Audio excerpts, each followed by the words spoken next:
1, 2, 3, come on! नमस्कार दोस्तों, कैसे हैं आप। बारिश हो भरपूर तो बहारें खिल ही जाती हैं, इरादे हो मजबूत तो मंजिलें मिल ही जाती हैं। ऐसा ही कुछ इरादा लेकर आज हम आपके साथ चलते हैं एक ऐसी मनमोहक और प्यारी जगह पर, आपको दर्शन कराने और दिखाने। आप बने रहिए हमारे साथ। आइए चलें दोस्तों एक आकर्षक जगह को देखने के लिए।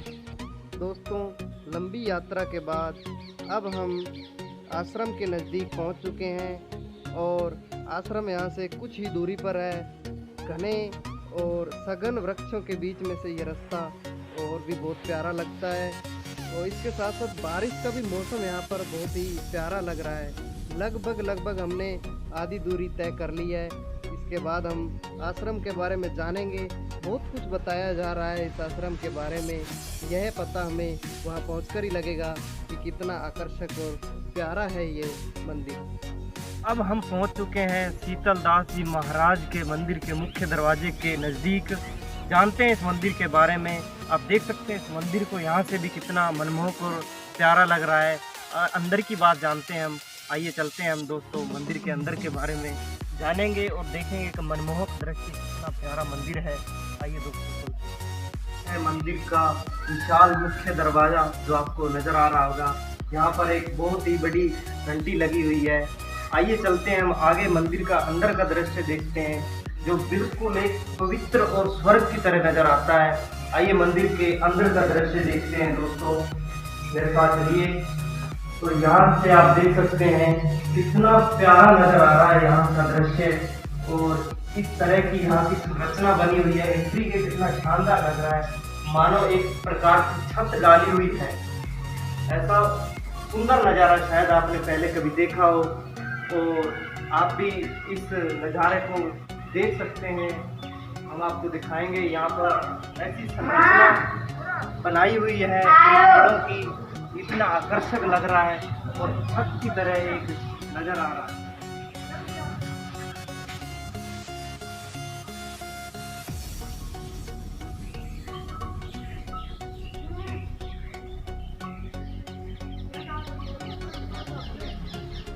दोस्तों, अब हम मंदिर में प्रवेश कर चुके हैं। आइए अब आपको दिखाते हैं मंदिर के अंदर का दृश्य जो बहुत ही आपको प्यारा और सुंदर नज़र आएगा। स्वर्ग की तरह ये एक बहुत विशाल मंदिर है, आप देख सकते हैं। आइए आपको आगे ले कर सकते हैं अंदर का दृश्य।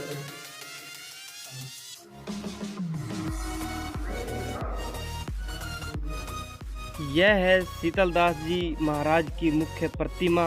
इसके जस्ट नीचे आपको दिखाई देगी एक जोत जो हमेशा देसी घी से जलाई जाती है और हमेशा जलती ही रहती है।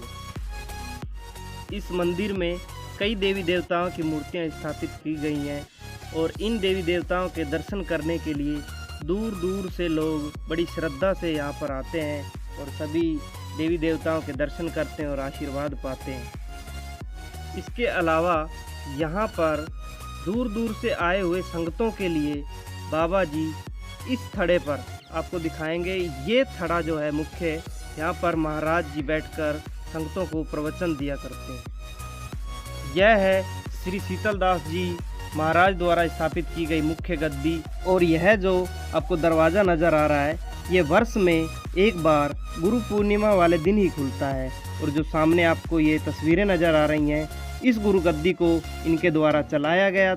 और इस मंदिर के बारे में जानकारी पाने के लिए हम बात करते हैं श्री महंत बालक दास जी महाराज से। आइए चलते हैं दोस्तों। महाराज बताइए मंदिर के बारे में, कितने वर्षों पुराना? ये जो मंदिर है ये श्री शीतल दास जी महाराज जी का मंदिर है। ये जो है शीतल दास जी महाराज जो है सबसे प्रथम जो है यहाँ परशुराम कुंड है, उसके वहाँ तपस्या करी गुफा में और गुफा के बाद में फिर ये जो है आश्रम का निर्माण हुआ। तो इस मंदिर को जो है 150 साल के लगभग का बना हुआ है। स्थापना शीतल दास जी महाराज ने स्थापना कराई है। प्रथम गुरु शीतल दास जी। और ये बेनामी संप्रदाय की प्रमुख होती है और शीतलदास जी महाराज जो है पहले अलवर नरेश अलवर राजा के सिपाही थे। हेबल्टन में उनकी नौकरी थी और इनको रामायण पढ़ने का शौक था। तो ये रामायण जो है ड्यूटी करते हैं। ड्यूटी के बाद में एक जगह है भूरा सिर, एक जगह है अलवर में, वहाँ जाके हनुमान जी के वहाँ रामायण पढ़ते थे। तो इनको पढ़ते हुए बहुत समय हो गया था। एक दिन ऐसा होता है कि किधर बराबर चल रहा रामायण सत्संग, पहरा बदली का वहाँ नियमित उठा प्रसंग, देखा तन में शिष्य को रामायण के रंग, धर कांधे बंदूक को जा पहुँचे बजरंगी पहुँचे पहरे पर, सबने देखा शीतल आया, लग सका न कोई मर्म भेद, साथी को पहरा संभलाया। इधर कथा कहते कहते रामायण का विश्राम हुआ और सैनिक को अपनी ड्यूटी को एक अचानक ध्यान हुआ। घबरा कर बोले, हे गुरुवर, कल पारायण कैसे होगा? पहरे का टाइम चूक गया, परिणाम न जाने क्या होगा। वहाँ से वो जो है भग के आए और अपने साथी से पूछा कि आज मैं जो है ना गलती से नहीं आया, और कहने लगा अभी तो तू जो है ना मेरे को ये चार्ज दिया है। उसने कहा मजाक कर रहा है। तो अफसर से जब जाकर पूछा, अफसर ने भी यही जवाब दिया कि क्या नशा करके आया तू? तो वहीं से वो बेहल बोले, हे भगवान तूने ये कैसा खेल किया। वहीं से उनको वैराग हो गया और ड्यूटी को छोड़ के वहीं पहुंच गए भूरा सिद्ध। और भूरा सिद्ध पहुँच के वहाँ गरीबदास जी महाराज रहते थे, बेनामी संप्रदाय के, वहाँ के जो महंत थे उनके जाके वो शिष्य बन गए। वहाँ से उन्होंने ये गुरु संप्रदाय बेनामी संप्रदाय शुरू हुई है ना। बेनामी संप्रदाय तो हमारी पहले से चली आ रही है। बेनामी संप्रदाय में सर्वप्रथम कक्कर महाराज हुए और कक्कर महाराज के शिष्य बेनामी जी हुए और बेनामी जी से जो है फिर बेनामी संप्रदाय का उद्घोष हुआ। और बेनामी जी के शिष्य जो है किशोरदास जी महाराज जो है और किशोरदास जी महाराज के शिष्य गरीबदास जी हुए। तो गरीबदास जी महाराज के शिष्य शीतलदास जी महाराज जो है, शीतलदास जी महाराज वहाँ से जो है उन गुरु महाराज ने कहा भाई तू ऐसा कर, वहाँ रेणागिरी में जो है वहाँ परशुराम भूमि है, आप वो वहाँ जाके वहाँ तपस्या करिए। तो वहाँ से उन गुरु का आदेश लेके वहाँ से चल के आए और यहाँ आके मन मान गया और मैं चल गया, सोचा बस यहीं तपस्या कर। तो यहाँ जो आके यहाँ परशुराम कुंड है और ये जो रेणागिरी जो नाम है रेणुका माता के नाम से है। परशुराम जी की माता का नाम रेणुका था, उन्हीं के नाम से ये रेणागिरी गाँव। और वहाँ कंदरा है, उस कंदरा में बैठ के फिर तपस्या करी और फिर परशुराम जी की भी उनको दर्शन हुए। तो परशुराम जी ने कहा कि एक आश्रम नीचे बनाइए, तभी ये आश्रम का उनने आश्रम यहाँ बनाया शीतलदास जी महाराज ने। तो महाराज जी ये शीतलदास जी महाराज ने यह यहाँ पर कितने सालों तक तपस्या, कितने वर्षों तक? यहाँ महाराज जी जो है सन 1924 को उनका जो है देवलोक गमन हुआ है ना। उनके बाद में फिर महाराज जी महारामदास जी महाराज बैठे और महारामदास जी महाराज के बाद में या शीतलदास जी महाराज, महारामदास जी के बाद में मुखरामदास जी महाराज बैठे और मुखरामदास जी महाराज के बाद में हमारे गुरु जी थे रामेश्वरदास जी महाराज, वो यहाँ गद्दी नसीन हुए। और 1998 में मैं यहाँ गद्दी नसीन हुआ। 98 से अभी तक मैं गद्दी नसीन हूँ यहाँ का। और थोड़ा सा मैं एक बीच में और बताऊँगा, जब गरीबदास जी महाराज जब समाये तो शीतलदास जी महाराज को भूरा सिद्ध की गद्दी के महंत बने। उनके जो है 10-12 शिष्य थे गरीबदास जी महाराज के, उनमें से जो है शीतलदास जी महाराज को चुना गया। वहाँ परीक्षा हुई। परीक्षा ये थी कि वहाँ रात्रि काल में घी खत्म हो गया और घी खत्म होने से कहा भाई अब घी मंगाओ है ना, तो कल भंडारा तभी होगा जब घी होगा। तो और सबने कहा कि जी हमारा बस के तो नहीं है। तो शीतलदास जी महाराज ने कहा भाई तुम जाओ कुएं से, हनुमान जी के बगल में एक कुआं है, इस समय वो पाटा हुआ है अब है ना, उस कुएं से जल मंगा के और जितना भी उनने कहा भाई जितना भी घी चाहिए आपको 2 पीपे 5 पीपे है ना, जो भी चाहिए आपको उतना घी आप मांग के लिए आओ कि भाई शीतलदास जी उधारा घी मंगा रहे हैं। तो उस कुएं से जल लाए और जल ले आके फिर मालपुए बने और मालपुए बन के जो है ना हुआ।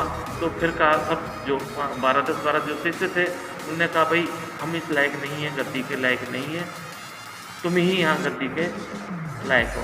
तो वहाँ उस गद्दी के मालिक जो है बुरा सिद्ध के शीतलदास जी महाराज वहाँ के महंत बने। तो हमारी संप्रदाय के श्री महंत जो है ना, अखाड़ा मालिक महंत जो है वो बने, पर उससे पहले ये आश्रम बना चुके थे, पहले निर्माण हो चुका था। तो यहाँ जो है शीतलदास जी महाराज ही विराजते थे। वहाँ तो कार्यभाग में किसी को भी सेवा पूजा के लिए रखते थे, है ना। तो यहाँ का ये गाथा है यहाँ की। तो यहाँ गुरु गद्दी के दर्शन के लिए, गुरु गद्दी के दर्शन के लिए कि गुरु कुमासी को यहाँ ग्रंथ साहब जो है, हमारे जो ग्रंथ साहब हैं, वो ग्रंथ साहब के बाहर आते हैं और फिर सब आदमियों को सबको दर्शन वर्ष में एक बार बाकी दर्शन जो है ना, मेला होता है फागुन बदी पंचमी को मेला होता है, और मेले में जो है अंदर बाहर से ही दर्शन होते हैं गद्दी के। और यहाँ सबसे प्रथम जो है हमारे गुरु ग्रंथ साहब की पूजा होती है। हमारा जो संप्रदाय का जो ग्रंथ है उसी की पूजा होती है यहाँ, है ना। उसके बाद में फिर गुरु महाराज की जो समाधि है, शीतलदास जी महाराज की यहाँ पूजा होती है। फिर हनुमान जी तो उनको साक्षात्कार थे हनुमान जी, और यहाँ उनने कितने लोगों को जीवन दान किया। यहाँ ला के पटक दिया तो उनको कहते कि उठा के ले जाओ इसको, तो जिंदा हो जाता था। यहाँ उनका ऐसा चमत्कार। दोस्तों ये है गुरु जी का मुख्य घोड़ा जो आप देख सकते हैं। इसकी कीमत लगभग 1,50,00,000 बताई जा रही है। ये इसका नाम चेतन है और यह बहुत ही प्यारा और आकर्षक घोड़ा है। घोड़े की खास बात यह है कि घोड़े ने ऑल इंडिया में जितनी भी रेसों में भाग लिया है, हर बार इस चेतन घोड़े ने विजय प्राप्त की है। इस कारण इस घोड़े की कीमत इतनी ज़्यादा है। यह जो आपको सामने प्रतिमा नज़र आ रही है, महर्षि परशुराम जी की प्रतिमा है। इसके साथ साथ परशुराम कुंड भी बना हुआ है यहाँ पर, जहाँ से हमेशा पानी बहता रहता था। दोस्तों अब चलते हैं, हम आपको दिखाएंगे महर्षि महंत शीतलदास जी ने जहाँ पर तपस्या की थी। चलिए आपको दिखाते हैं वो स्थान जहाँ पर महाराज शीतलदास जी ने तपस्या की थी। तो श्री शीतलदास जी महाराज द्वारा यहाँ पर पहले हनुमान जी की प्रतिमा स्थापित की गई। इसके उपरांत श्री शीतलदास जी महाराज द्वारा यहाँ इस अंदर यहाँ पर गुफा है, जो बहुत ही बड़ी गुफा है, वहाँ के बीचों बीच जाकर उन्होंने तपस्या की थी। बहुत ही विशाल और लंबे समय तक की तपस्या थी उनकी। श्री महंत बालक दास जी महाराज का यहाँ पर अश्वशाला केंद्र भी है और उसके साथ साथ गौशाला भी है। यहाँ पर कई प्रकार की नस्ल सुधारी जाती है। 4 यहाँ पर मुख्य नस्ल बताई जा रही हैं। इसके साथ साथ वहाँ पर आपको कई प्रकार के घोड़े भी देखने को मिले।